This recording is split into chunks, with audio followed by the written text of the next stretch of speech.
Fala pessoal, no vídeo de hoje vou falar sobre o verbo ir e quais são as preposições que nós temos que utilizar depois desse verbo. Primeiramente, o verbo ir em francês se fala aller. E para conjugá-lo, vocês precisam falar je vais, tu vas, il va, nous allons, vous allez, ils vont. Agora, vocês vão precisar prestar muita atenção ao que vocês vão colocar depois.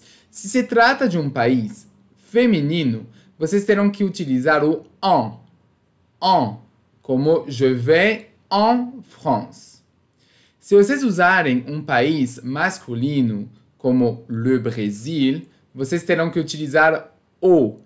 Então, vocês dirão je vais au Brésil, je vais au Portugal.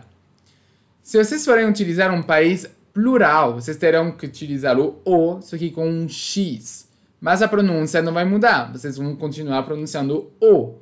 Entretanto, com États-Unis, como États-Unis começa com um E, temos que utilizar a liaison e falar os États-Unis. Bem, agora, se você for utilizar um país masculino que começa com a vogal, você vai ter que utilizar o en. Pois é, vai se comportar como se fosse feminina. Isso é para facilitar a pronúncia entre a preposição e o país. Por exemplo, Iraque. Iraque começa com vogal, por isso eu vou utilizar o en. E a gente vai dizer então, je vais en Irak. Vocês podem ver que aqui o N emenda para o I. En Irak. O N emenda para o I. En Irak. Agora, vocês vão ter que decidir quais são as preposições que vocês utilizam para todos os outros locais que existem. Quando é uma cidade, vocês vão falar o a, simplesmente a. Je vais à Rio de Janeiro. Je vais à Paris. Je vais à New York. Sempre o a para cidades.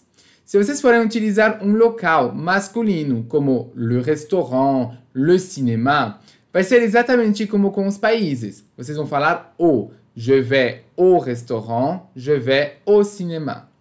Se vocês forem utilizar um local feminino, como la boulangerie, la pharmacie, vocês vão ter que utilizar a lá, e não mais o en, como nos países, ok?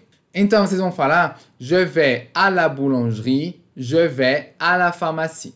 Se vocês forem utilizar um local que começa com uma vogal, vocês utilizarão um a junto com ele apóstrofo.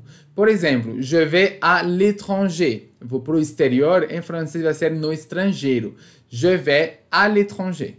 Se vocês forem utilizar uma palavra no plural, vocês vão fazer exatamente como nos países plural. Vocês vão colocar o com X. Não esqueçam de fazer a liaison, se por acaso vocês forem utilizar uma palavra que começa com vogal. Por exemplo, vou lá nas escadas da catedral.